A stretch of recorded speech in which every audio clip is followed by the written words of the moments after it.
Somalia's government says about 200 or more of its citizens may have drowned in the Mediterranean Sea while trying to cross illegally to Europe. President Hassan Sheikh Mohmaud told the Security Council that this could be the worst tragedy for Somalis since the current migration crisis started. We request for the governments in the region and others who have capacity to investigate the crimes that has been committed against luring these young people to unsafe journey in the high seas. The pain, misery, and misfortune of all illegal migration and its painful physical and mental cost for all concerned will only end when we have peace, stability, and real inclusive economic development in the source countries. News of the tragedy in the Mediterranean is dominating discussion here. Young people have taken to social media, posting photos and names of those missing, presumed dead. Youth activist Zahra Qorane says rather more action is needed than that. As the young people of Somalia, what is expected of us is to form groups that fight migration. Key areas should be schools, universities, sports centers, and social places, and show them what dangers lie ahead if they choose to migrate. Every year, thousands of young Somalis risk their lives trying to get into Europe.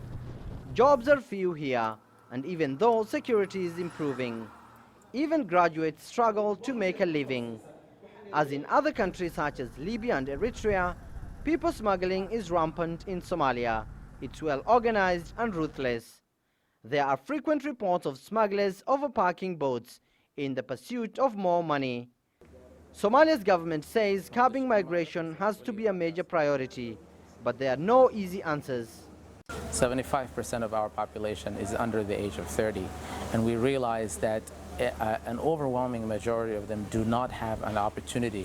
The challenge is to create opportunities for them here at home so that they don't have to take the risk of traveling illegally to Europe or North America. So even while families await the news of their relatives are lost in the Mediterranean, many more young Somalis plan to take to boats like these ones, placing their lives in the hands of potentially murderous smugglers.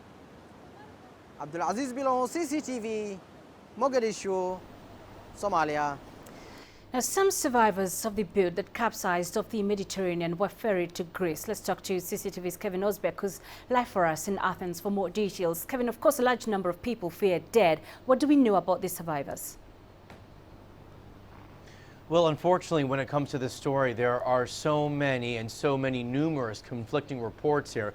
The BBC says it has managed to talk to some of the survivors that were sent to Greece. These survivors that have spoken to the BBC tell these tragic stories of watching men, women, and children drowning after what they say was this massive wooden boat overpacked with refugees just started to take on water and sank. So these migrants say they are very traumatized by what happened and also very upset that they ended up going to Greece and not Italy, which was their intended destination and where they wanted to end up.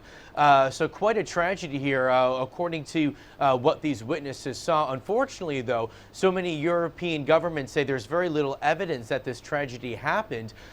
Greek officials say they don't have any word on this, and also even the UN Refugee Agency, the UNHCR, says it's having trouble finding confirmed hard evidence that hundreds of people, anywhere from 400 to 500 migrants, drowned a few days ago in the Mediterranean. Yeah, it's been very confusing, and there's been also lots of conflicting statements about the exact origins of these African migrants and also surrounding the incident that led to this boat capsizing. Do we have any clarity on that yet? So far, no clarity whatsoever at all. According to some reports, many of these migrants left from Egypt. Other reports say that it's believed that all of these migrants left from Libya, so there's not even confirmation when it comes to where they set sail from. Also, very conflicting reports in terms of how many boats took on water and sank. Some articles say it just was one very large, massive boat that was overfilling with refugees and migrants that sank. other reports citing other witnesses say it was multiple boats that took on water and then ended up sinking in the Mediterranean. So quite a big lack of clarity here. So hopefully that will all change in the few days. But also there is the possibility here that the migrants who survived this are so traumatized and everything happened so fast, it's hard for even them themselves to put all the pieces of this puzzle together and give an accurate description of what really happened.